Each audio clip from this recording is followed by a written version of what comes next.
नहीं कर पाई क्योंकि मैं एक गांव की बेटी भी थी।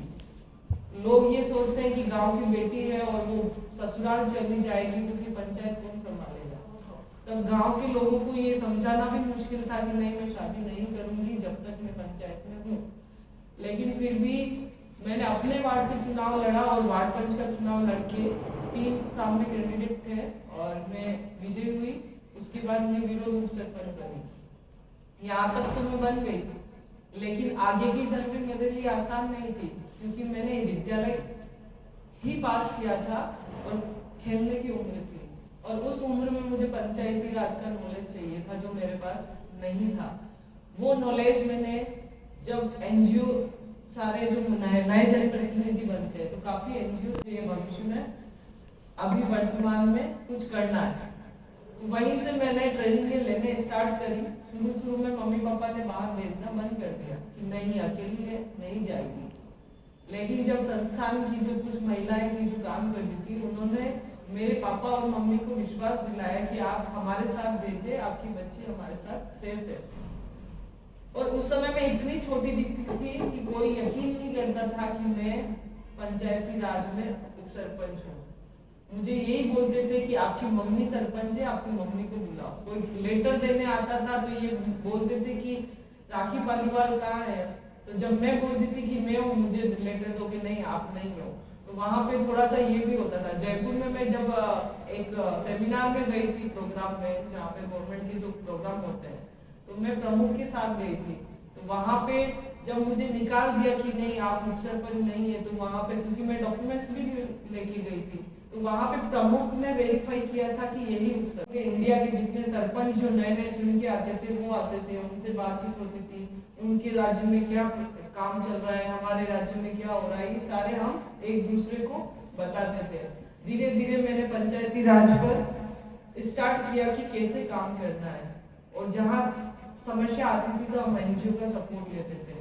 और फर्स्ट मेरा 2011 में दैनिक भास्कर में आर्टिकल आया था, यंगेस्ट सरपंच बाइक चलाते हुए, जब मैं कॉलेज में बाइक लेके आती थी क्योंकि मेरे पास स्कूटी नहीं थी, तो मैं अपने पापा की बाइक लेके आती थी कॉलेज में। ऐसा नहीं, उस समय सारे लोग देखते थे कि ये लड़की बाइक लेके आ रही है। उस समय नया नया ही था और उस समय मेरी बाइक पे चलाते हुए पेपर में न्यूज में फोटो आया और काफी पापा को भी अच्छा लगा, और धीरे धीरे मेरा काम पूरा मुझे नॉलेज मिल गया। मैंने काफी कुछ सीखा और अपने काम करती रही और देश विदेश में मैंने अपना नाम परचम फैला दिया और काफी लोगों से मिली मैं, काफी बड़े बड़े पॉलिटिकल जो लोग हैं उनसे मिली। उसके बाद पंचायती राज हटने के बाद इसमें मैंने महिलाओं के काम किए, महिलाओं बच्चों को एजुकेशन के लिए किया, जो कन्या भ्रूण हत्याएं जो होती थी उसके लिए मैंने मुद्दे उठाए। 2011 से ही सैनिटेशन पे काम करना स्टार्ट कर दिया था, जो निर्मल ग्राम पंचायत के रूप में काम करते थे। 2014 में स्वच्छ भारत मिशन के रूप से, उस समय मुझे 250 रुपये मिलते थे। तब भी मेरा काम था मुझे अपनी पंचायत से काम स्टार्ट करना। पैसे बात की बात है, लेकिन फर्स्ट आपको काम करना है और बड़ा बनना है। मतलब मेरा ये उद्देश्य था कि मुझे अपना नाम फैलाना है, लोग मुझे जाने, इसलिए मेरा ये उद्देश्य था, पैसे मुझे नहीं। लेकिन आज वही चीज मुझे ऊपर तक ले गई। अगर उस समय मैं बाहर जाके अकेली समझकर, लड़की समझकर अगर मैं बाहर नहीं जाती तो शायद मैं आज इस जगह पे नहीं होती और आज शायद मेरी इनकम अच्छी नहीं होती। पंचायत राज से हटने के बाद जब मैं यहाँ कॉलेज में आई थी 2010 में एडमिशन लिया था फर्स्ट ईयर, तब मैं यहाँ उप सरपंच पहले बन गई थी। तब यहाँ इलेक्शन स्टार्ट हुए 5 साल हुआ था कि मैं उप सरपंच थी। तब कुंदन भैया ने और सबने मिलके बोला कि तुझे भी चुनाव लड़ना, पर मैंने कहा मुझे कोई जानता नहीं और मैं लड़की हूँ और कॉलेज में चुनाव लड़ना लड़की के लिए आसान नहीं है, तो मैं नहीं लड़ूंगी। लेकिन उन्होंने कहा नहीं, लड़ना है, तुझे सब जानते हैं, अखबार में आता है मेरा नाम, तुझे सब जानते हैं। तो मैंने चुनाव लड़ा, तो यहाँ से भी मैं निकल गई। तो यहाँ पे भी मैं महिलाओं के बच्चों के लिए काम करती थी। कभी लड़के छेड़ते थे तो उनके अगेंस्ट भी खड़ी हो जाती थी, वो सारे लड़ाई झगड़े चलते रहते थे। उसके बाद फिर धीरे धीरे नाम हुआ। गूगल को जानते हो आप, गूगल में सर्च करते हो, गूगल की जो कंपनी है उसने इसी कॉलेज में मेरी डॉक्यूमेंट्री बनाई थी। इसी कॉलेज और ग्राम पंचायत में मेरे जो काम थे उसमें डॉक्यूमेंट्री बनाई थी। फरहान अख्तर जो सिंगर है उसने उसी डॉक्यूमेंट्री पे गाना गाया था, जिसमें लड़कियों को पढ़ के क्या करना है, उनको दूसरे किसी का घर बसाना है, ये उसका है। मतलब छूले आसमान, मतलब लड़कियां अब पीछे नहीं है, अब लड़कियां आगे बढ़ चुकी है। उसके बाद बहुत सारे आर्टिकल मैगजीन जिसका मेरे को इतना नाम याद नहीं है, बड़े बड़े पेपर में मेरा नाम हुआ है। उसके बाद DEF एक ऑर्गेनाइजेशन है दिल्ली की, रेड भिक्षा फाउंडेशन करके, जिसमें पूरे इंडिया में 2 फॉरेनर्स लेडी थी जो इंडिया में भ्रमण किया था, और इंडिया में टॉप 11 लेडीज में मेरा नाम चयन किया था, जिसमें मैंने यहाँ ओडन में ग्राम पंचायत में आकर उसके बाद राजस्थान में 7 लेडीज में मेरा नाम चयन करके और आर्टिकल लिखा गया था। और उसके बाद धीरे धीरे नाम हुआ तो राजस्थान गवर्नमेंट की तरफ से मैंने हैदराबाद में IAS ऑफिसर जो न्यू बनते हैं उनको मैंने ट्रेनिंग दी थी बनने की। और ब्रिक्स सम्मेलन में जो भारत के 5 देश होते हैं, ब्रिक्स सम्मेलन केरला में मैंने पार्टिसिपेट किया था, इंडिया और राजस्थान गवर्नमेंट की तरफ से। उसके बाद मेरे लिए बड़ी अपॉर्चुनिटी मिली ऑस्ट्रेलिया जाने की, और मैं ऑस्ट्रेलिया गई और इंडिया गवर्नमेंट को रिप्रेजेंट किया, और वहाँ पे मैंने 7 दिन के लिए ऑस्ट्रेलिया में काम किया। और वहाँ की जो भी मतलब इंडिया और ऑस्ट्रेलिया को कैसे बेस्ट कर सकते हैं उसके लिए हमने बात करी, सेमिनार अटेंड करे। तो मेरे लिए बहुत गर्व की बात थी कि एक लड़की होके और एक गांव से, छोटे से गांव से निकल के ऑस्ट्रेलिया जाना, 7 समंदर पार जाना और इंडिया गवर्नमेंट और राजस्थान गवर्नमेंट को रिप्रेजेंट करना। देख, मुझे इतनी इंग्लिश नहीं आती है और ना ही मैं पढ़ाई में इतनी अच्छी हूँ। LLB करी है, वकालत करी है, पढ़ाई करी है, लेकिन मैं भी एक साधारण परिवार से ही हूँ और आज भी वैसे ही रहती हूँ जैसी मैं पहले थी। इतना सब होने के बाद भी ये है कि अब पंचायती राज से मैं हट गई। हटने के बाद भी मेरा ये था कि मुझे काम करना, और 2011 में मैंने सोच लिया था, जो मेरा पहला आर्टिकल दैनिक भास्कर में आया था कि हर महिलाओं को हम अपना हक दिला सकते हैं। तो उस समय 2011 में ही मैंने ये सोच लिया था कि मैं वकालत करूंगी, और यहाँ से निकलने के बाद सीधा मैंने उदयपुर BS कॉलेज में एडमिशन लिया और लॉ की तैयारी करी, और पंचायती राज भी मेरा चलता रहा। यहाँ से 3 साल निकले और 2 साल LLB के साथ भी मेरा पंचायती, और इतना मुश्किल था कि कॉलेज का जाना, पंचायती राज संभालना, बाहर जाना, क्योंकि मुझे 2010 से लगा कि आज तक पूरा इंडिया विदेश घूम चुकी हूँ। मेरे लिए बहुत कम ऐसे स्टेट बचे होंगे जो मैंने अभी नहीं घूमे होंगे। अभी 2 साल से मैं उत्तराखंड में काम कर रही हूँ, जल जीवन मिशन में। वहाँ की जितने भी सरपंच हैं ना, उनको जल जीवन मिशन के बारे में बताना। इससे 12 साल 15 साल मैंने स्वच्छ भारत मिशन पे काम किया पूरे राजस्थान में, ये स्टेट गवर्नमेंट की तरफ से, और अभी सेंट्रल गवर्नमेंट की तरफ से काम कर रहे हैं। तो उनको ट्रेनिंग देना कि जल जीवन मिशन क्या है। आप में से किसी को पता है जल जीवन मिशन के बारे में? मैम, जल जीवन मिशन एक गवर्नमेंट का है, उन्होंने लॉन्च करा था ताकि हर घर मतलब हर गांव में हर घर तक पाइपलाइंस और एक मतलब क्लियर वाटर उनको मिल सके। जी, थैंक यू। सही बोला इन्होंने। हर घर जल नल, मतलब नल के माध्यम से हर व्यक्ति के पास घर तक नल पानी पहुंचे, ताकि वो कोई पानी से वंचित ना हो। तो सरकार का यही टारगेट है और यही मिशन है कि हर व्यक्ति को पानी पहुंचाया जाए। तो इसके बारे में हम पंचायत में ट्रेनिंग देते हैं, उनकी जो समिति बनी है उनको ट्रेनिंग देते हैं। और स्वच्छ भारत मिशन जब लोग 2010 में पहले खुले में शौच करते थे, उस समय हमने मोटिवेट किया था कि आप अपने घर पे शौचालय बनाएं। फिर उसके बाद उनको धीरे धीरे ODF हुआ, मतलब कचरा आप बाहर मत फेंकिए। अभी ODF प्लस चल रहा है, गीला कचरा सूखा कचरा करके। तो अभी हम इसको लेके काम कर रहे हैं। अब नई सरकार वापस आ गई है, क्योंकि मुद्दे सारे सेंट्रल गवर्नमेंट BJP के हैं, तो अभी वापस स्टेट में बीजेपी सरकार आ गई तो स्वच्छ भारत मिशन वापस चलने वाला है, तो ODF प्लस पे काम होगा। अभी जिस व्यक्ति ने कचरे पे काम किया वो करोड़पति है, क्योंकि सबसे ज्यादा पैसा अगर कमाता है तो कचरे वाला कमाता है। और आने वाले टाइम में इसी पे काम होने वाला है और स्टार्ट हो गया है, क्योंकि मेरे पास जो प्रोजेक्ट अभी ये गांव में गाना सुनते हो आप, ऑटो रिक्शा चलता है, गाड़ी वाला आया भैया कचरा निकाल, तो ये भी जिन्होंने मुझे ट्रेनिंग दी है वही व्यक्ति है जिन्होंने गाना गाया और उन्हीं का मैसेज मुझे आया कि मुझे आपके गांव में ये प्रोजेक्ट चलाना है, जो कचरे से हम कैसे टेबल बनाए, कुर्सी बनाए, टाइल्स बनाए, तो ये सारे प्रोजेक्ट हम स्टार्ट करने वाले हैं अभी। और बहुत सारी चीजें ऐसे हम करने वाले हैं। अभी हम काम कर रहे हैं SHG ग्रुप पे और एग्रीकल्चर पे।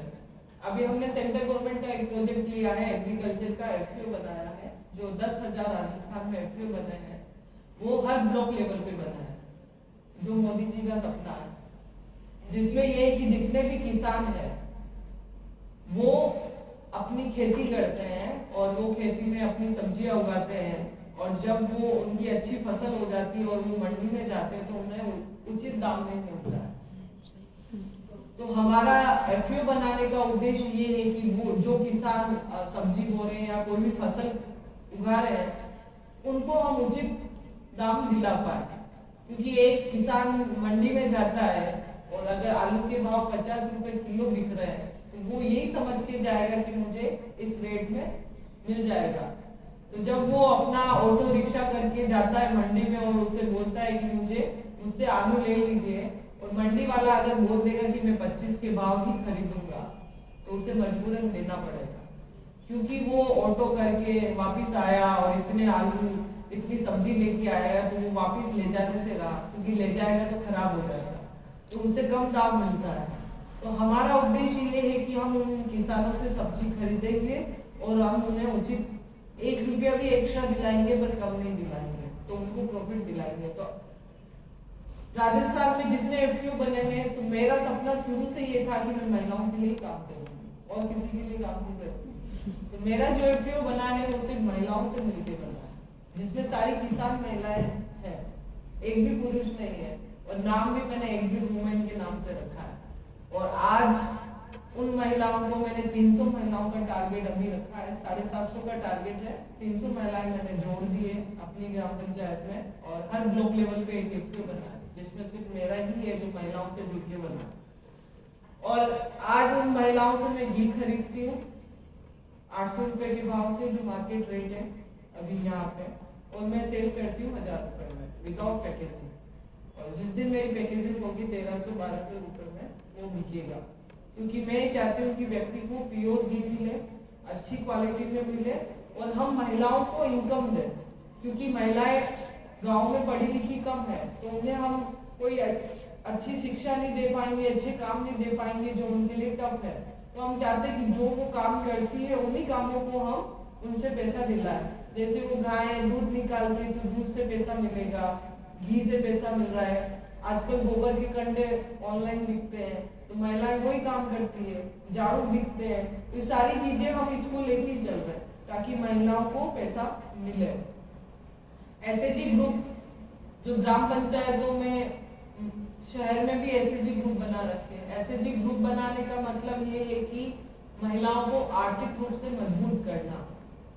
हर ग्राम पंचायत में SHG ग्रुप बने हुए हैं, जिसमें 10 या 12 महिलाएं हैं जो एक ग्रुप में जुड़ी हुई है, उनका नाम रखा जाता है जो चाहती है, उसका एक बैंक अकाउंट खोला जाता है, सप्ते में 20 रुपए इकट्ठा करती है, छोटे छोटे पैसे से वो अपनी बचत करती है, सप्ते में 20 रुपए इकट्ठा करती है, और धीरे धीरे धीरे उन्हीं पैसों को, जो उनका 20 रुपए सप्ते में इकट्ठा होता है, वो 12 महिलाओं में जिसको जरूरत है वो लेती है।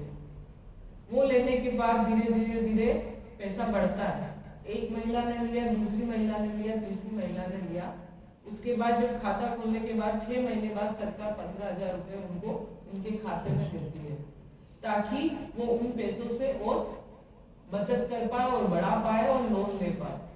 15,000 देने के बाद फिर धीरे धीरे बैंक से उनको लोन मिलता है। फर्स्ट 1 लाख का लोन मिलता है, जिनमें 10-12 महिलाओं में बढ़ता है, ताकि वो अपने छोटे छोटे काम कर पाती है, क्योंकि महिलाएं बाहर कमाने जाती नहीं है और इस छोटी छोटी बचत से उनको पैसा मिलता है और वो मतलब कम ब्याज में 1% ब्याज में उनको मिलता है। 2% कर सकते हैं, क्योंकि महिलाएं 2% करती है। जब बैंक से लोन लेती है तो उनको 1% बैंक को देना पड़ता है और एक जो उन्होंने समूह बनाया उनको 1% उनके समूह में, ताकि पैसा बढ़ता रहे। और वो जो 15,000 जो सरकार देगी वापस नहीं लेती है, क्योंकि वो उस समूह को चलाने के लिए वो सरकार पैसा उस समूह को दे रही है जो वापस नहीं लेती है। तो सरकार बहुत सारी चीजें फिर धीरे धीरे धीरे फंड बढ़ता रहता है। उसके साथ सरकार ये भी कर रही है कि जो एसएचजी ग्रुप में महिलाएं एक्टिव है, जो काम करना चाह रही है, तो उनकी घर की बच्चियों को भी है ना काम देती है। बहुत सारी योजनाएं निकलती है गवर्नमेंट की। आप उनकी घर की जो महिलाएं जो एसएचजी ग्रुप में जुड़ी हुई है, उनकी बच्चों को भी इस एसएचजी में डाल सकते हो, काम करवा सकते हो। जो भी वैकेंसी निकलती है, बैंक की निकलती है, बहुत सारे। उसके अलावा जो महिलाएं काम करना चाह रही है, चाहे अचार बनाना चाह रही, पापड़ गुलाल, अभी बहुत सारी महिलाएं कर रही है, जिससे उनको 2 पैसे की इनकम हो। तो ये महिलाओं को आर्थिक रूप से संबल बनाने के लिए सरकार काम कर रही है। और एसएचजी ग्रुप आज बहुत बड़े लेवल पे काम कर रहा है, बहुत सक्रिय, पूरे इंडिया में एसएचजी ग्रुप है और इससे महिलाओं को मजबूती मिली है और आज उनके हाथ में पैसा है। किसी के घर में शादी है तो महिलाएं कम ब्याज में पैसा उठा रही है, छोटी छोटी किस्तों में भर रही है। और कोई बाउंडेशन नहीं होता है, छोटी किस्तों में वो भर सकती है। नहीं, ऐसा नहीं है कि आपको 10 महीने में भरना है, 24 महीने भी होते हैं, 24 महीने में भरना। तो ये एक महिलाओं को मजबूत करने के लिए आप भी अगर गांव में हैं तो अपनी महिलाओं को बोले, क्योंकि हर महिला विश्वास नहीं करती। मेरे गांव में जब महिलाएं विश्वास नहीं कर रही थी, जब मैंने ये बोला था, तो सबसे पहले जब मैंने ग्रुप स्टार्ट किया था राजपूत एरिया ही था, लेकिन मैं वहाँ उपसरपंच थी पहले, तो लोग मुझे, मैं फील्ड में आज भी रहती हूँ तो लोग मुझे जानते हैं। तो उसमें ये है कि महिलाएं मेरे पे विश्वास करती है। तो मैंने ये बोला कि आप समूह बनाओगे, तो उन्होंने मना कर दिया कि हमें कोई भरोसा नहीं है, पैसा कोई भी ले जाएगा, क्योंकि बहुत सारे होते हैं, फ्रॉड होते हैं। बहुत सारी महिलाओं ने मंदिर के नाम पे पैसे उठा लिए, हम मंदिर में आपको नौकरी देंगे, 5,000 रुपए ले लिए, वो भी मुझे पैसे दिलाने पड़े। तो फिर पैसों के मामले में कोई विश्वास नहीं करता है। तो फिर मैंने महिलाओं को विश्वास दिलाया कि आप ये समूह बनाओ, मैं आपके साथ जुड़ती हूँ, मैं भी पैसा जमा कराऊंगी। फिर अगर विश्वास है तो आप ये समूह बनाओ। तो लोगों को मुझ पे विश्वास था, महिलाओं को मुझ पे विश्वास था, उन्होंने समूह चलाया। आज जो महिलाएं बोल नहीं पाती थी, आज बैंक में जाके या कुछ भी होता है वो लड़ाई करके आती, मेरी जरूरत नहीं है। मैंने सिर्फ समूह इसलिए जुड़ी थी ताकि मेरा पैसा तो जमा हो रहा है, कोई बात नहीं, लेकिन मेरे जुड़ने से अगर उनको विश्वास हो रहा है तो मैं जुड़ती हूँ। मेरे जुड़ने से आज उनको 2-2 लाख, 3-3 लाख, 5-5 लाख का लोन मिल रहा है और आज वो बोलने के लायक, जो आप जानते हो ना राजपूत की महिलाएं बाहर घूंघट में रहती है, आज मेरे बिना कुछ कहे जाके पंचायत में बात करके आ जाती है। आज कोई भी उनको गेहूं नहीं दे रहा है, राशन नहीं दे रहा है, तो लड़ाई करके आ जाती है, या फिर मेरा नाम ले लेगी, उनको गेहूं मिल जाएगा। मतलब इतना मजबूत कर दिया है कि मेरी अब उनको जरूरत नहीं है। ऐसा हमें बनना पड़ेगा। आपको लग रहा है कि मैं इतनी बात कर रही हूँ, मैडम मजबूत होगी। मैं यहाँ थी तो मैं भी डरती थी, क्योंकि मैं भी कॉलेज से जब स्कूल जाती थी तो डर के जाती थी, क्योंकि उस समय सिंगल रोड थी तो ट्रक वाले भी छेड़ते थे। आज मुझे कोई ट्रक वाला छेड़ दे, मैं उसकी बेट बजा दूं। और बजाई है मैंने, जब उदयपुर से स्कूटी लेके आ रही थी, एक ट्रक वाले ने छेड़ दिया टोल नाके पे, मैंने उसकी पिटाई कर दी। ये सत्य है, ये अभी की 2-4 साल की बात है। और यहाँ पे त्रिनेश सर्कल पे एक लड़के ने छेड़ा, 100 की स्पीड में भागा, उसको मैंने धमकाया, 100 की स्पीड में भागा, मैंने भी 100 की स्पीड में स्कूटी चलाई और उसको वापस पकड़ा। मैंने कहा अगर तेरी माँ बहन है तो आज के बाद उनको जाके ये हरकतें करना, फिर बाद में मेरे पास आना। उसके बाद उसने सॉरी बोला कि आज के बाद, मैंने कहा अब तो तू किसी भी लड़की को नहीं छेड़ेगा, क्योंकि तेने पंगा ही मेरे से लिया। तो इतना मजबूत बनना पड़ेगा। और पॉलिटिक्स में अगर जाना है, पंचायती राज में जाना है, तो उसके लिए मजबूत बनना पड़ेगा। काम ईमानदारी से करना है, क्योंकि ईमानदारी जो लोग काम करते हैं ईमानदारी से, बहुत परेशानी आती है, बहुत परेशानी आती है, क्योंकि जितना लोग अच्छा करेंगे उतने दुश्मन ज्यादा करेंगे। आज मेरे नाथद्वारा में बहुत सारे दुश्मन होंगे, लेकिन मेरे अच्छे भी बहुत सारे, और मैं यही कह के चलती हूँ कि जितनी मेरी बुराई होगी मेरे लिए उतना अच्छा है, क्योंकि कम से कम बुराई में भी तो लोग याद तो करेंगे ना। अच्छाई में कोई याद नहीं करे, पर बुराई में जरूर याद करेंगे। और मैं चाह रही हूँ कि बुरे में भी मेरा नाम हो, पर नाम है, अच्छाई में नाम नहीं चाहिए मुझे, बुराई में नाम चाहिए। और मेरा मकसद एक ही है कि मुझे उस गरीब व्यक्ति को हेल्प करनी है जो वास्तव में जितनी भी सरकारी स्कीम है उनको वहां तक मिले। और हर बार लड़ती हूँ मैं, अभी राशन 6 महीने पहले ही मैंने राशन डीलर मतलब महिलाओं को टाइम पे राशन नहीं देता है, 3-3 महीने नहीं देता है, एंट्री कर देता है, फिर उनको बोल देता है कि है ना हमने आपको राशन दे दिया। तो मैं 2 साल से उत्तराखंड की थी, अपनी पंचायत में ध्यान नहीं दे पा रही थी। जब मैं महिलाओं के पास गई, क्योंकि मैं महिलाओं के पास ज्यादा बैठती हूँ, नरेगा चलती तो नरेगा के में ही जाके बैठ जाती हूँ, फिर उनकी समस्याएं पूछती हूँ, क्या हुआ, उनको पेंशन नहीं मिल रही है तो उनके समाधान हाथों हाथ करती हूँ। आप भी कर सकते हैं, अगर आपको लगता है कोई महिलाएं हैं जिनको पेंशन टाइम पे नहीं मिल रही है तो आप 181 पे शिकायत कर सकते हैं। राजस्थान की जितनी स्कीम है 181 पे बता कर सकते हैं। किसी के बारे में अगर फ्रॉड हो रहा है, गेहूं नहीं मिल रहा है, राशन नहीं मिल रहा है, आप 181 पे शिकायत कर सकते हैं, आपको मिलेगा समाधान। कभी कभी नहीं भी मिल सकता है पर मिलेगा, आप ट्राई कीजिए। मैंने कितनी महिलाओं को पेंशन दिलवा दी, कितनी महिलाएं जिसकी 5 साल की बच्ची हो गई, आपको पता है बच्ची लड़की होने पर 50,000 रुपए मिलते हैं जब तक कॉलेज पढ़ती है ना। एक लड़की 5 साल की हो गई, उसको पहली किस्त भी नहीं मिली थी। और जब मैं महिलाओं के पास बैठी तो उन्होंने मुझे बताया कि है ना कि ये बच्ची, मैंने जब स्कीम बताई सरकारी की ये स्कीम है कि मुझे तो अभी मेरी बच्ची 5 साल की हो गई, मुझे तो एक भी पैसा नहीं मिला। 22 महिलाओं के सामने मैंने उसी समय कॉल किया, उनको जो डिटेल चाहिए थी मैंने दिया, देने के बाद 4 दिन के अंदर उसको चेक मिल गया। क्योंकि करना पड़ता है, हर महिलाओं के लिए करना पड़ता है और जाना पड़ता है जहां हमको अगर करना है। अगर आपको इसी फील्ड में जाना है पंचायती राज में, तो आपको हर चीज का नॉलेज होना चाहिए, हर स्कीम का फायदा कैसे लेना है ये जानने की जरूरत है, तभी हम सक्सेस हो पाएंगे।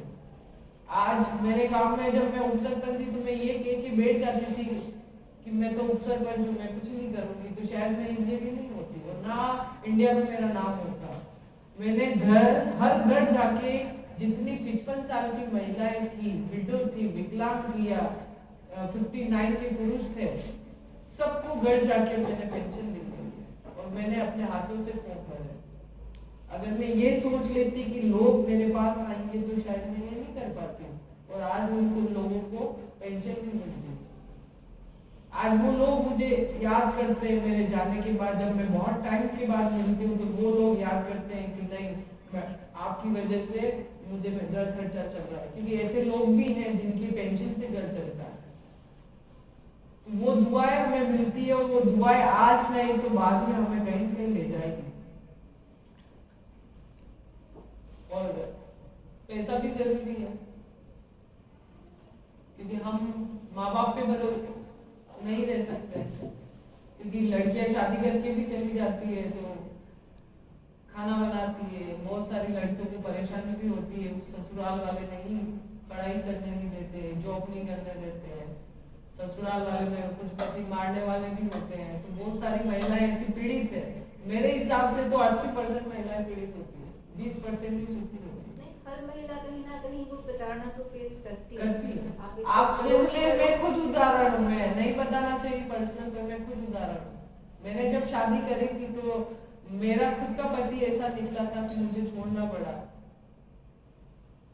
अब ये सारी चीजें बहुत सारी बोलने के लिए भी नहीं कि पर्सनल लाइफ नहीं बतानी चाहिए, लेकिन आप लड़कियां हैं इसलिए मैं बता रही हूँ कि मैंने भी शादी करी थी, मेरे भी पापा ने शादी करी थी अच्छे के लिए, कि मेरी बेटी को अच्छा ससुराल मिले, अच्छा हस्बैंड मिले, लेकिन नहीं मिला। और मैं बेझिझक बताती हूँ, मैंने छोड़ा उसको।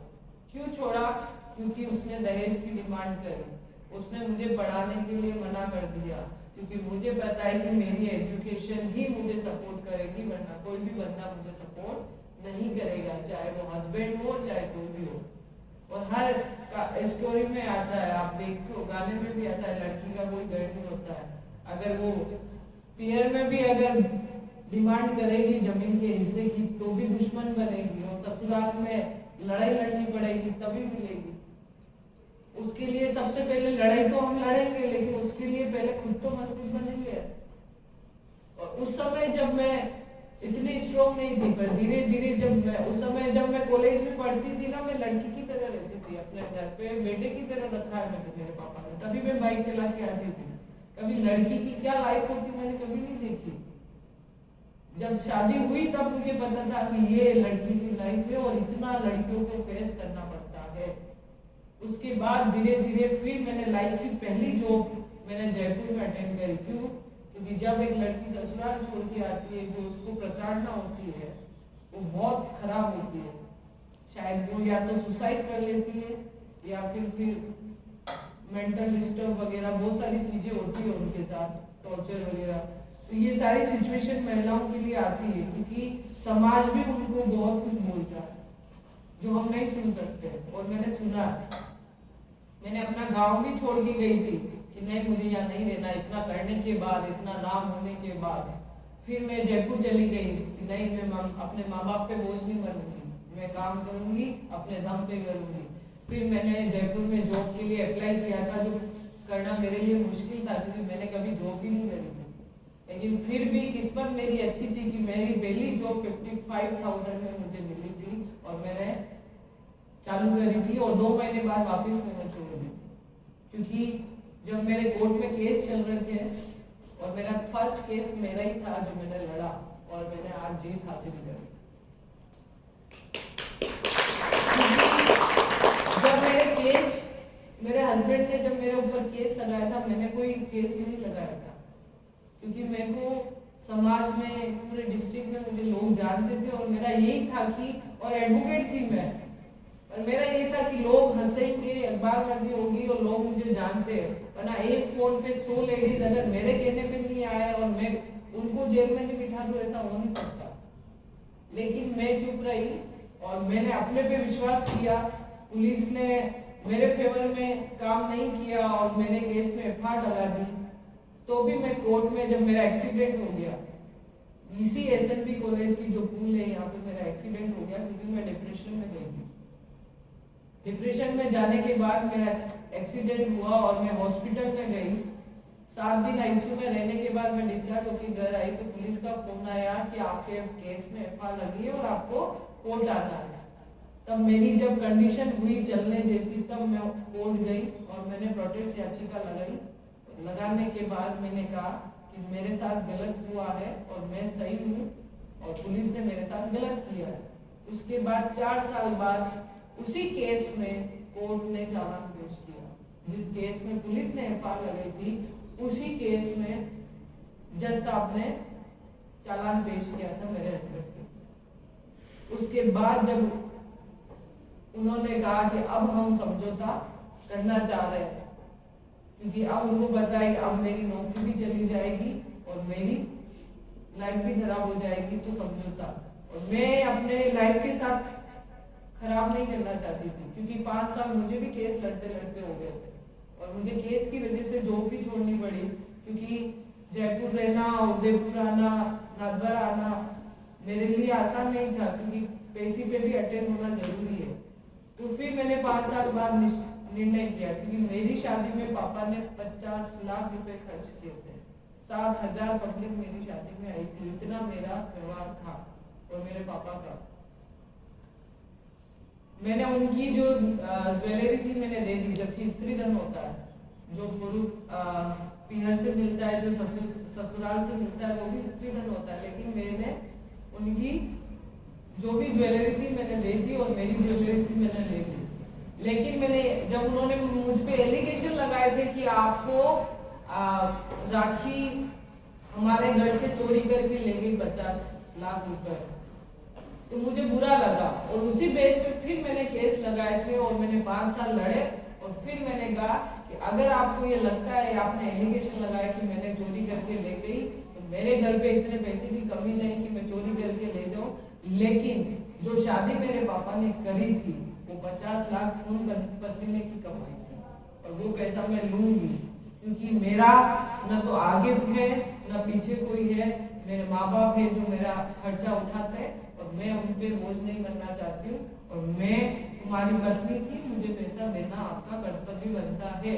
तो मैंने फिर लास्ट में अपनी जो भी खर्चे थे वो लेके केस को खत्म किया, क्योंकि मुझे आगे का फ्यूचर देखना था, लड़ाई नहीं लड़नी थी। क्योंकि कोर्ट में केस कंटिन्यू चलते रहते हैं और एक बार कितना भी आप स्ट्रॉन्ग होंगे, चाहे मैं कितनी भी स्ट्रॉन्ग बने, लेकिन लास्ट में मैं हताश लड़कियां हो जाती है। लड़ते लड़ते फिर होता है कि नहीं अब नहीं लड़ सकते और हमें अपने और इस बीच में आपको हजारों लोग मिलेंगे आपको एडवाइस देने के लिए, मुझे भी मिले थे ऐसा नहीं करना चाहिए वैसा नहीं। लेकिन मेरा एक ही जवाब था, आप लोगों को मजबूत बनना पड़ेगा, क्योंकि हर लड़की के सामने कभी न कभी कोई न कोई परेशानी सामने आएगी जो हमें डट के लड़ना पड़ेगा। आज मेरे सामने कितनी भी बड़ी समस्या आ जाए मुझे कोई फर्क नहीं पड़ता, क्योंकि मैं लड़ सकती हूँ, मुझे पता है। मैंने बहुत सारे फ्रॉड भी हुए मेरे साथ, मैंने जेले 15 लाख रुपए मेरा फ्रॉड हो गया, तो मैं हो गया और कमाएंगे। लाइफ के साथ फ्रॉड हो गया कोई बात नहीं, और नई लाइफ जिएंगे। तो इतना स्ट्रॉन्ग बनना पड़ता है। अगर मैं भी अगर कमजोर पड़ जाती, सुसाइड के लिए हुए मेरे साथ भी ऐसे, मैं भी सोचने लग गई थी कि सुसाइड कर लो, खत्म करो। और एक तरफ ये आता था, क्योंकि उस समय मेरे को लोग सब जानते थे, लड़कियां मुझे बोलती थी दीदी आपसे हम मोटिवेट होते हैं।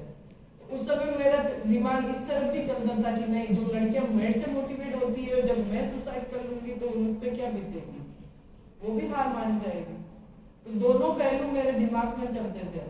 तो यही सोच के आज मैं इतनी मजबूत बन गई कि मुझे कोई भी परिस्थिति अब चैलेंज नहीं कर सकती, मैं लड़ सकती हूँ और इतनी मजबूती से लड़ सकती हूँ। और आज रिकॉर्ड है, जिस कॉलेज में हम लड़ाई झगड़े करते थे, जो लड़का मेरे से लड़ता था आज जय श्री कृष्ण करके दीदी बोलता है। और जहाँ जहाँ मैं जाती हूँ जो जानते हैं और जो नहीं जानते वो पूछते हैं कि मैडम से बात करनी है, वो वही बोलते हैं सोच समझ के बात करना, बाकी मत करना, बहुत स्ट्रॉन्ग है। फिर बाद में पता चलता वो बोलते हैं दीदी आप इतने अच्छे हो, लेकिन आपको लोग ने ये बोल रखा है इतने खराब हो। और मैं तो यही चाहती हूँ लोगों की नजरों में मैं खराब बनूं, ताकि कोई हिम्मत नहीं करे मुझे छेड़ने की। बाकी जो बात करेगा उसको पता है कि मैं कहाँ सही हूँ, कहाँ गलत हूँ, कहाँ मुझे स्ट्रॉन्ग होना चाहिए, कहाँ मुझे सरल होना चाहिए। ये हमें आना चाहिए। जिसके सामने हमें तेज बनना, उसके सामने हमें तेज बनना है, और जिसके सामने हमें अच्छा बनना है वहां अच्छा बनना है। तो ये चीजें हैं। और आपका जो सपने है वो आपको, जो आपको लगता है आपको ये बनना है वही करना है। ऐसा नहीं है कि नहीं मुझे पॉलिटिक्स में नहीं जाना है, लेकिन नहीं मुझे इसी में जाना है। डॉक्टर बनना है, आपका सपना डॉक्टर है, मम्मी पापा बोल रहे नहीं है तेरे को तो पुलिस में जाना चाहिए, तो ऐसा नहीं है। आपको डॉक्टर बनना है तो आपको डॉक्टर में ही पढ़ाई करनी चाहिए। आपको पॉलिटिक्स में जाने की रुचि है, आपको समाज सेवा करने की रुचि है, तो आपको उसी में जाना चाहिए। मेरा शुरू से भले कितने भी अच्छे पैसे मिले, मैं नहीं ज्वाइन करती जॉब, छोड़ दी मैं, क्योंकि मैं एक जगह बैठ के काम नहीं कर सकती। क्योंकि वहां जॉब में था, मेरा पसंदीदा जॉब था, लेकिन वहां एक जगह बैठ के काम करना पड़ता था।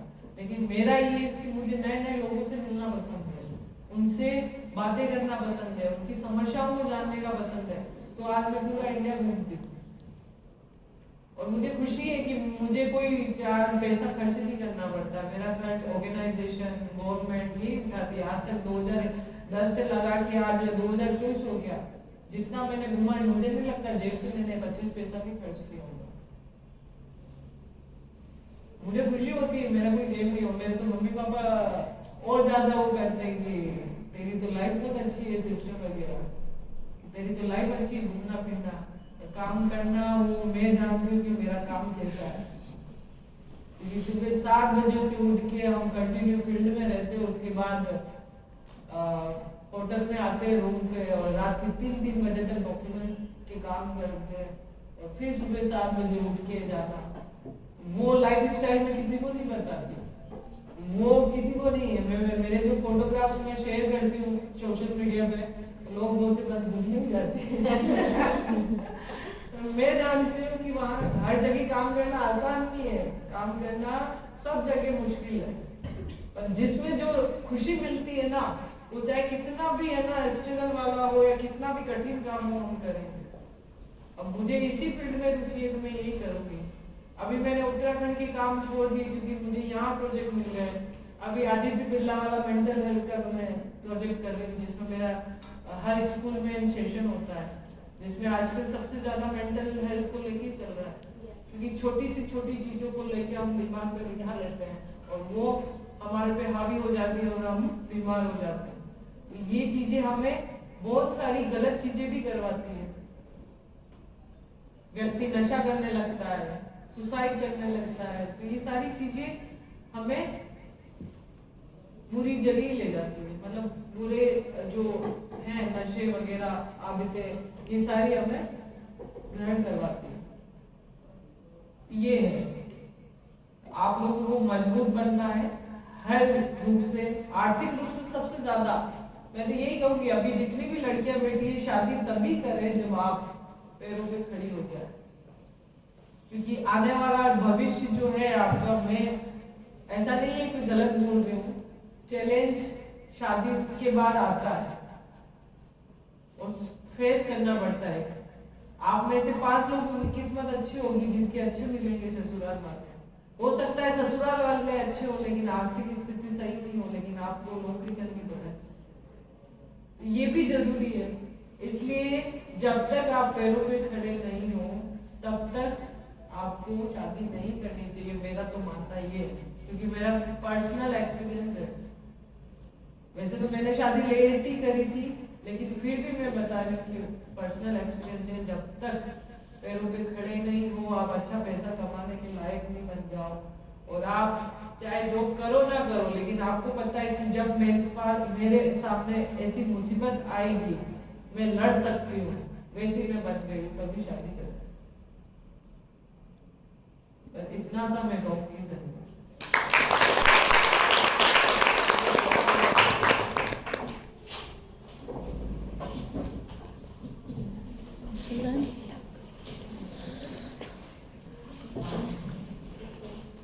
हालांकि मैं स्वागत उद्बोधन में आपसे बात कर चुकी हूँ, पर राखी के इतने अच्छे उद्बोधन के बाद मुझे लगा कि मुझे यहाँ आप लोगों से कुछ कहना है। सबसे पहले तो राखी के मैंने बहुत सेशन सुने, कई बार हम लोग सेशंस में साथ भी रहे हैं महिला मंच के कार्यक्रमों में, पर आज का जो उद्बोधन था बहुत अच्छा उद्बोधन रहा। और आपने जिस तरह से अपने लाइफ एक्सपीरियंस शेयर किए, मुझे लगता है कि वाकई में आज की जो गर्ल स्टूडेंट्स हैं, छात्राएं हैं, वो कहीं ना कहीं तो सोचने में मजबूर होंगी ना कि हमें कैसी लाइफ चाहिए और उसके लिए हमें क्या तैयारी करनी है।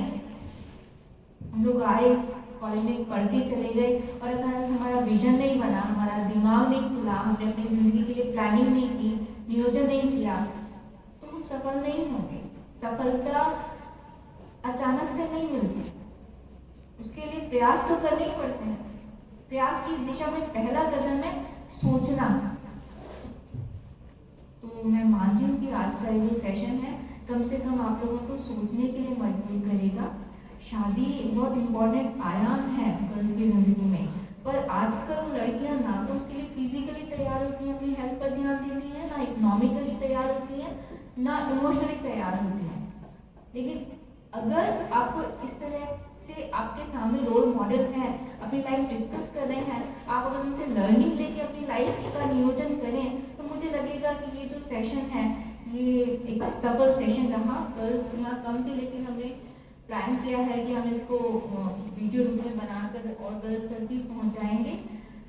तो दो पंक्तियाँ ज़रूर बोलना चाहती हूँ कि अभी जैसे आप लोग को राखी भी कह रहे हैं कि वो कॉलेज में थी, इतना कॉन्फिडेंट और इतना नहीं नज़र आती थी, सबमिसिव पर्सनालिटीज नज़र आती थी, अभी आप वैसी नज़र आ रहे हो।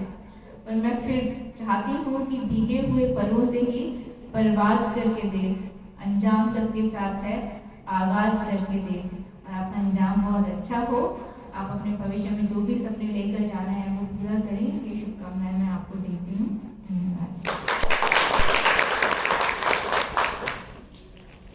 वैसे तो मैम ने बहुत कुछ कह दिया, बट जिस प्रकार का व्यक्तित्व आज हमारे सामने था और जिनके बारे में हमने देखा, जैसे बहुत सारी चीज़ें होती है, पंचायती राज के बारे में हमने जानना था, स्वयं सहायता समूह क्या होते हैं उनके बारे में जानना था, बट जानने के लिए सबसे बड़ी बात ये होती है कि उन चीज़ों में इन्वॉल्व कौन हुआ है, उन चीज़ों को नज़दीक से देखा किसने है। तो इन्हीं अनुभवों का फायदा आज हमें मिला है, इसलिए मैं हम दिल से इन सब बच्चों की तरफ से भी मैं आपका बहुत बहुत आभार करना चाहूँगी कि आपका ये सेशन सभी बच्चों के लिए बहुत ही ज़्यादा फायदेमंद रहा होगा। और यहाँ बैठी बहुत सारी छात्राएं जिनमें कॉन्फिडेंस की कमी होगी, मेरा ये मानना है कि आज की आपकी जीवन परिचय को सुनने के बाद, आपके द्वारा दी हुई इन सारी बातों के बाद उन बच्चों में कुछ हद तक या बहुत ज़्यादा हद तक एक कॉन्फिडेंस आया होगा, आत्मविश्वास जरूर आया होगा। इसलिए बहुत बहुत धन्यवाद मैम आज आप आने के लिए। साथ ही आज के इस कार्यक्रम को समापन की ओर ले जाते हुए मैं डॉक्टर भावना शिवाली मैम से निवेदन करूंगी कि वे आए और धन्यवाद उद्बोधन प्रदान करें।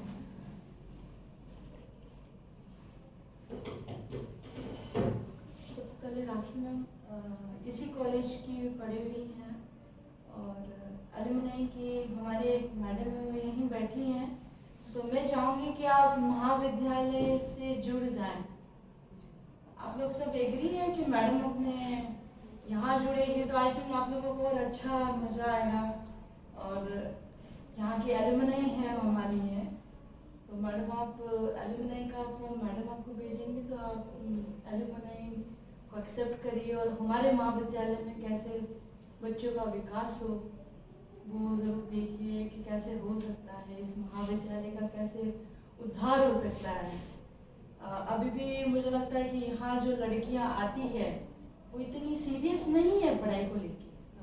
अब जो मैटर चल रहा है, ये बच्चे आते हैं, बैठते हैं और ये घर चले जाते हैं, राइट? आप लोग कितनी क्लास अटेंड करते हो? या आप आते हो तो आपको टीचर नहीं मिलता है? हो रहा है ना? क्लासेस ही नहीं, मुझे लगता है ये जो ओवरऑल लाइफ नहीं, एक बच्ची आती है उसको पढ़ाया नहीं जाता। मैं एक बच्चे को पढ़ा के आया, मैडम ने मेरे को फोन किया, मैंने कहा 20 मिनट बाद आऊंगी, 15 मिनट बाद, क्योंकि वो बच्ची बीमार हो गई थी, उसको पढ़ना था, तो मैंने उसको पूरा पढ़ा के फिर आई, मेरा काम करके आई। मुझे एक बच्चे को भी, क्योंकि मुझे पता है कि वो मेंटल हेल्थ उसकी अच्छी नहीं है, वो फिजिकली भी फिट नहीं हो पा रही, वो काम कैसे करेगी, एग्जाम कैसे पास आउट होगी, तो मुझे तो वो दया भाव रखना पड़ेगा उसके प्रति, पर वो हर एक व्यक्ति में नहीं होता है। आप अपनी ऑन टाइम क्लासेस नहीं होती तो आप अपनी आवाज भी नहीं उठा पा रहे हो। मैम ये क्लास के बाहर खड़े हो जाएंगे, ये नहीं बोलेंगे कि अरे मैडम कैसे पूछा, मैं टीचर नहीं है, लोग कौन खोलेगा? उनका मैं तुम्हारी टीचर नहीं हूँ, तुम प्राचार्य के पास पूछ के आओ किसकी क्लास है, फोन करो, तब तो पता चलेगा कि वो टीचर है कि नहीं है। तो छुट्टी पे तो नहीं है, हो सकता है वो छुट्टी पे हो किसी कारणवश, तो बच्चे वहां भी नहीं जाना चाहते। इवन बॉयज भी, लड़के भी नहीं जाते। तो सबसे पहली आवाज तो यही उठाओ भैया कि तुम्हें पढ़ना है, तुम फीस पे आउट कर रहे हो, महाविद्यालय को फीस दे रहे हो, पढ़ाई चालू करो। जो मैडम का स्ट्रगल रहा, मेरा भी बहुत रहा। मेरे पापा ने मुझे ना लड़के की तरह पाला पोसा, पैसे की कोई कमी नहीं, अनाप शनाप पैसा देखा, ससुराल में जाके विपरीत परिस्थितियों को भी झेला, पर हाँ उसको मैनेज करती रही, आज भी कर लेती हूँ। पर हाँ वो सब चीजें ठीक है, पर हमें आवाज उठानी चाहिए। मेरे सामने कोई लड़का खड़ा हो जाता है, गलत चीज करता है, मैं उसको विरोध करती हूँ और लोकल पॉलिटिक्स को भी मैं समेटती हूँ कि साला मेरा क्या बिगाड़ेगा, जो मैं सत्य हूँ तो सत्य हूँ ना। तो लड़ना तो आपको हर फेज पे है ही है और लड़ना चाहिए। आप लोग अपनी क्लासेस चालू करें। अब नेशनल एजुकेशन पॉलिसी में 6-6 महीने फर्स्ट ईयर वाले बच्चों को पढ़ना पड़ेगा। एक्सपीरियंस में बताऊं तो मैंने कम ही रुचि रखी थी कॉलेज आती थी, क्लास अटेंड करती थी, ऐसा नहीं है क्योंकि मेरे साथ जो था स्ट्रगल वो पंचायती राज को संभालना भी था, उसको भी सीखना था। लेकिन आज मुझे अफसोस होता है कि अगर मैंने अच्छी शिक्षा ली होती और ज़्यादा अच्छी ली होती तो शायद मेरी उस समय जो 55,000 सैलरी थी, आज पर डे 2,500 मुझे मिलते, शायद मेरी और अच्छी सैलरी होती और शायद मैं और कई देशों में जो जा चुकी होती अगर मेरी इंग्लिश अच्छी होती, मैंने पढ़ाई में इंटरेस्ट लिया होता। लेकिन मेरी जो एजुकेशन थी पूरी पंचायती राज के साथ ही चली गई, फिर उसके साथ ससुराल के साथ स्ट्रगल, कोर्ट में लड़ाई, तो इससे मेरी पूरी एजुकेशन ही रुक गई। इसीलिए मैं कहती हूँ कि पहले फर्स्ट प्रायोरिटी है हमारी एजुकेशन। इसीलिए आप यहाँ महाविद्यालय में अपनी पढ़ाई चालू करें, बच्चों को बुलाना नहीं पड़े कि बच्चे आओ रजिस्ट्रेशन अटेंड करो, आप लोगों का कार्यक्रम है, आप लोगों के लिए ही कराया जा रहा है। हम पिछले कितने दिनों से बच्चों को खींचते जाते हैं कि आप चलो प्रोग्राम अटेंड करो, ऐसा नहीं, आपके लिए अच्छी चीज़ है। मैडम ने जो स्ट्रगल किया वो आप सीखोगे कि आप अभी तक तो अभी माँ बाप के घर हो, सेफ हो, आगे की क्या परिस्थितियाँ होंगी किसी को नहीं पता, पर लड़ना सीखो, यहीं से स्टार्ट है। तो इसी के साथ मैं ना विनीता मैडम को बहुत बहुत धन्यवाद देती हूँ कि उन्होंने राखी मैम को बुलाया। राखी मैम का बहुत बहुत धन्यवाद कि आपने आके हमारे बच्चों को इतना अच्छा उद्बोधन दिया कि ये 4 जोड़ के जाएंगे यहाँ से। और रेखा मैडम, रानी मैम, गंगा मैम, आपको भी बहुत बहुत धन्यवाद। प्राचार्य हमारी नहीं है, अदृश्य रूप से उनका भी धन्यवाद। सेशन चल रहा है ना, वो जरूर। हाँ, प्राचार्य की अपनी प्राथमिकताएं हमको देनी पड़ेगी। महाविद्यालय स्तर पे ये नहीं कि हर एक कार्यक्रम में वो आ पाए, उनका भी धन्यवाद तो हम दे सकते हैं प्राचार्य का, अदृश्य रूप से उनका धन्यवाद, ठीक है। और आप सभी छात्राओं का विशेष धन्यवाद जो इतने प्रैक्टिकल सब्जेक्ट होते हुए, शायद बहुतों के प्रैक्टिकल सब्जेक्ट हैं, बहुत थ्योरिकल क्लासेस छोड़ के यहाँ आए हैं, इसके लिए बहुत बहुत आप लोगों को धन्यवाद। तो आप लोगों को लगा होगा ना कि वर्ड्स कमी था। आगे जो भी प्रोग्राम्स होंगे आप आइएगा, आपको इन प्रोग्राम्स में जो मिलेगा ना वो आपको कहीं नहीं मिलेगा। मतलब सरकार आपके लिए है, हम लोग आपके लिए हैं, लेकिन अगर आप लोग नहीं लेना चाहेंगे तो सरकार तो कहीं ना कहीं, या हम लोग फेलियर कहीं जाएंगे, लेकिन लॉस किसका है अल्टीमेट? नहीं, इस चीज़ से मैं बोलूँ, जब भी मैं सेशन होते थे या कहीं पे भी जब मैं ऑब्जर्वर थी तो मैंने हर जगह मैंने अटेंड हुई हूँ। आज स्वच्छ भारत मिशन में अगर मुझे नहीं लगता, अगर उस समय मैं निर्मल ग्राम पंचायत की जो गवर्नमेंट ने, स्टेट गवर्नमेंट ने, डिस्ट्रिक्ट गवर्नमेंट ने, सेंट्रल गवर्नमेंट जो ट्रेनिंग हुई, तो आज मैं स्टेट रिसोर्स पर्सन बनी हूँ। और उस समय की ट्रेनिंग आज मुझे अच्छा पैसा दे रही है। मतलब आज मैं उत्तराखंड घूम रही हूँ और मेरा सारा खर्चा फ्री और 2,500 मुझे पर डे मिल रहा है, तो शायद वो सेशन अटेंड करने की वजह से मिल रहा है। और इतनी आर्थिक रूप से मजबूत नहीं होती अगर मैं, क्योंकि एजुकेशन में बोल रही हूँ ना, एजुकेशन मेरी इतनी वकालत में आप जानते हो केस आएंगे तो पैसे आएंगे। और मैं तो सामाजिक सोशल वर्कर रही हूँ, तो गरीब को देख के तो मेरे को और दया आती, तो पैसे भी नहीं लेते। तो इनकम भी जरूरी है लाइफ स्टाइल को रखने के लिए। मम्मी पापा से आप मांग नहीं सकते कि शादी हो गई है तो आप बोझ नहीं बन सकते। उसके लिए मैं 2-2 महीने 4-4 महीने बाहर जाती हूँ और पैसा कमा के वापस लाती हूँ। तो शायद मैंने ट्रेनिंग में नहीं ली होती तो आज मेरी इनकम भी 0 होती। और जितने मुझे प्रोजेक्ट मिल रहे हैं उन काम को करते हुए, वो प्रोजेक्ट सिर्फ मुझे मेरी नाम की वजह से मिल रहा है, पढ़ाई की वजह से नहीं मिल रहे हैं, मेरे अच्छे काम की वजह से मुझे पैसे प्रोजेक्ट मिल रहे हैं। ये भी जरूरी है, पढ़ाई के साथ काम। और अटेंड करोगे जितना आपको नॉलेज मिलेगा उतना है। आज मेरे को बहुत कम नॉलेज था, जितना मैंने इंडिया घूमा है या बाहर गई हूँ, अलग अलग चीज़ें देखी, वहाँ की परिस्थिति देखी, वहाँ की सारी चीज़ें देखी, तो उससे मुझे बहुत सारा नॉलेज मिला और समझ में आया कि ऐसी भी लाइफ है। वरना घर से बाहर, बाहर से घर, कॉलेज आने में कुछ भी नॉलेज नहीं मिलने वाला। तो हर चीज़ में आपको ज़रूरी है। नाथद्वारा में तो शायद बंदिश है लड़कियों में, ज्यादा घर से बाहर निकलना बहुत मुश्किल होता है इन लोगों के लिए। मैं तो अभी एक लड़की को सुन रही थी, एक गुज्जर है, काजल गुज्जर और मानसी गुज्जर। मानसी और काजल दोनों एक घर से आती है, काजल जो है वो कम आती है और मानसी आती है।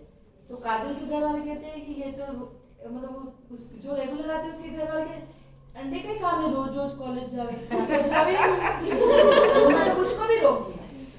वो बच्ची प्रैक्टिकल का जमा कराने है तो मुझे बोलती है, और मैंने कहा इस बच्ची को भी रोक रही है वो पढ़ने से। इसमें भी है कि आपके माँ बाप को विश्वास दिलाना जरूरी है। मैंने विश्वास दिलाया। आज मेरे जब भी मुझे जाना होता है मैं अपने पापा को ये बोलती हूँ आज भी कि पापा मुझे दिल्ली निकलना है, उत्तराखंड निकलना है, आप मेरा टिकट बुक करवा देना। बिना कुछ मुझे क्या काम है वहाँ, मुझे वहाँ नौकरी है, वहाँ तो जाना ही है, या किसी गवर्नमेंट ने या किसी ऑर्गेनाइजेशन ने इनविटेशन दिया है तो वहाँ पे वो प्रोग्राम है, मेरा टिकट बुक करवा देना। बस और टिकट बुक करवा देंगे, चाहे रात की 12 बजे भी हो, छोड़ने आ जाएंगे, मैं चली जाऊंगी। कोई किंतु परंतु नहीं जाना है, नहीं करना है, सब कुछ भी नहीं।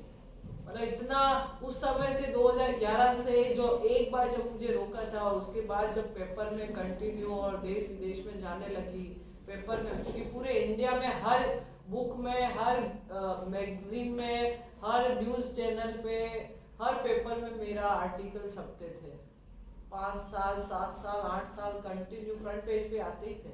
और मेरे पापा को ट्रस्ट था, मेरी मम्मी को ट्रस्ट था। आज किसी को भी तकलीफ होती है तो मेरे मम्मी पापा यही बोलते हैं कि उससे मिलने आते हो, तुम्हारा समाधान हो जाएगा। आज भी एक लेडीज राजसमंद की एक टीचर है जिसके साथ घटना हुई थी। कोई टीचर था, उसको हरेसमेंट करता था, तो वो घूम फिर के सबके पास जाके शिकायत कर ली, उसको कोई समाधान नहीं मिला। फिर एक ने बोला कि इस राखी पालीवाल के पास जाना, ये अभी की बात है, 4 महीने की बात, उससे आपको समाधान मिल जाएगा। वो जब मेरे पास आई, विदिन उसी दिन मैंने गेम बिठाया, काम किया और उसको, महिला को जो पीड़ित थी जिससे, उस टीचर का मैंने ट्रांसफर करवाया। जो भी जांच हुई या जांच बैठी उसमें वो दोषी पाया और फिर वहां से वो स्कूल से हट गया। आज वो टीचर अच्छी है। अभी मेरे गांव में बच्चों के साथ हो रहा है, हॉस्टल में रोज न्यूज आ रही है, 2 दिन से रोज हॉस्टल में जा रही हूँ खाना बनाने, उसमें भी रोज जा रही हूँ। अभी एप्लीकेशन लिख के आई हूँ मैं कॉलेज आने से पहले कि या तो डिपार्टमेंट इसकी जिम्मेदारी ले या फिर मेरे गांव से हटा दे। मुझे मेरे गांव की बदनामी नहीं चाहिए, खत्म। और गांव के लोगों की सिग्नेचर कराई और बच्ची को अच्छा खाना मिल जाना चाहिए कि सरकार पैसा दे रही है सबके लिए, साफ सफाई सबके लिए पैसा दे रही है खाना बनाने के लिए, तो बच्चे क्यों करेंगे? एक घर छोड़ के किस लिए आती है? अच्छी एजुकेशन के लिए आती है, और खाना ही अच्छा नहीं मिलेगा तो फिर एजुकेशन कैसे मिलेगी? तो हर जगह मुझे सपोर्ट करना पड़ रहा है। उस समय पहले सखी वन स्टॉप सेंटर में काम करती थी एज ए एडवोकेट होते हुए, तो वहाँ पे कितनी महिलाएं निवस्त्र करके मिलती थी। उनको मैंने 5-5 दिन अपने साथ रखा, नहलाया, खाना खिलाती थी, कपड़े कहाँ से अरेंज करने वो करती थी, पुलिस की मदद लेती थी, मेडिकल सपोर्ट वहाँ पे इलाज करवाती थी। तो काफ़ी काम किया, हर फील्ड में काम किया मैंने, और हर फील्ड में स्ट्रगल है हर लड़की के साथ। कोई लड़कियाँ सेफ नहीं है। आपको कितनी महिलाएं यहाँ पे घूमती फिरती नजर आएगी जो जिसको नाम तक नहीं पता। अभी नाथद्वारा में 2-3 के बारे में मुझे फोन आया, अभी ये 22 जनवरी का, 21 जनवरी को फोन आया था कि नाथद्वारा में एक महिला घूम रही है जिसके कपड़े भी नहीं पहन रही। फिर मैंने अपने जो फ्रेंड है मीडिया में उसको बुला के उसका काम करवाया। मतलब जहाँ मैं नहीं जा सकती हूँ वहाँ मैं अपने फोन से भी काम करा सकती हूँ।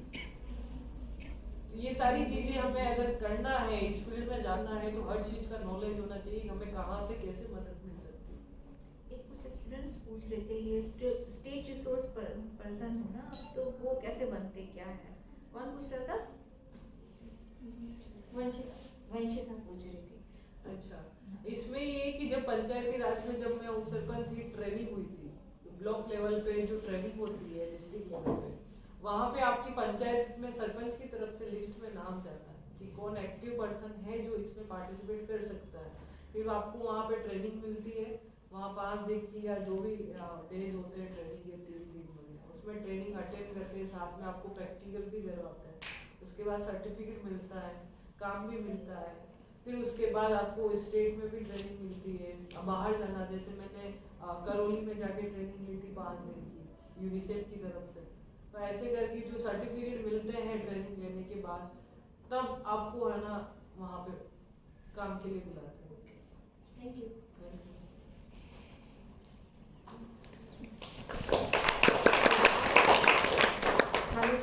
कार्यक्रम तो समाप्ति ये पहला प्रोग्राम मेरे को लग रहा है जो धन्यवाद और औपचारिक समापन के बाद भी डिस्कशन चल रहे हैं। बच्चों को भी लग रहा होगा कि आप उनके ग्रुप के कोई मेंबर हैं, पर मैं चाहती हूँ कि स्टूडेंट्स में से कोई अपना फीडबैक दे कि आपको क्या रहा प्रोग्राम का, कैसा लगा, कोई एक या दो स्टूडेंट्स। तो पर्सनली मुझे प्रोग्राम जो है वो रिकॉर्डिंग भी कर रहे हैं तो उससे कर सुनो घुमा दे हाँ पर्सनली जो है वो मुझे प्रोग्राम बहुत अच्छा लगा, क्योंकि बहुत सारे जो सेशंस होते हैं ना उनके अंदर जो हमें गाइडेंस देने वाले आते हैं ना वो खुल के नहीं बात करते किसी भी बारे में, लेकिन राखी मैम ने जो है बहुत खुल के बात की और पॉइंट टू पॉइंट बात की, ऐसे घुमा फिरा के कोई भी बात नहीं बोली। तो मुझे काफ़ी अच्छा लगा। करियर के हिसाब से जो लड़की को मेंटली फिजिकली किस तरीके से स्ट्रॉन्ग रहना चाहिए वो सब भी उन्होंने मुझे बताया। और मैं राखी मैम को पहले भी सुन चुकी हूँ मेरे स्कूल के अंदर, तो वो आए थे स्कूल में, तब से मुझे लगा था कि यार कितनी स्ट्रॉन्ग वुमेन है ये। और एक चीज़ जो मैंने पर्सनली सीखी है वो ये है कि आप जब भी कोई अच्छा काम करते हो ना तो आपको 10 लोगों की हाँ की कभी ज़रूरत नहीं होती है। आपको लगना चाहिए कि आपने अच्छा किया है, आपकी तरफ से बेस्ट है, दैट इज़ इनफ। आपके बारे में कोई भी कुछ भी बोलता है उनके बारे में मत सोचिए, क्योंकि अगर आप हीरा हो तो आप अपने आप चमक ही जाओगे। तो ये मेरी कोई और स्टूडेंट लास्ट या मैम हमेशा से ना हम ऐसे पेरेंट्स और हम मतलब सोसाइटी की ऐसी होती है कि फीमेल लीडरशिप के अगेंस्ट होती है। जैसे कि हम मतलब देखते हैं कि अभी कॉलेज में भी कभी जैसे इलेक्शंस वगैरह होते हैं तो उसमें हमेशा बॉयज़ मेजोरिटी में रहते हैं, लेकिन मैम ने जैसे अपनी लाइफ शेयर करी, उन्होंने अपने स्ट्रगल्स के बारे में बताया कि एक लड़की के लिए मुश्किल तो होता है आगे बढ़ना, लेकिन वो मतलब हर फील्ड में कर सकती है। राजनीति में एक लड़की का आगे बढ़ना बहुत ही ज़्यादा ऐसा विरोधक माना जाता है। अगर हम फैमिली में बोले कि नहीं मेरे को प्राइम मिनिस्टर बनना है तो पेरेंट्स हमेशा यही बोलते कि वो फीमेल के लिए सेफ नहीं है। वहाँ तक पहुँचना आपको ऐसे लोग मिलेंगे, आपको बहुत सारी परिस्थितियों का सामना करना पड़ेगा, गलत लोग मिलेंगे, तो हम आपको उस फील्ड में नहीं भेज सकते। लेकिन आज मैम से इतना कुछ सुना तो ऐसा लगता है कि नहीं, लड़कियाँ भी इस फील्ड में जा सकती है और अपने पेरेंट्स को कन्विंस करते हैं कि हम कर सकते हैं। Thank you. महिला नीति के सदस्य एक बार आ जाए तो सबका फोटोग्राफ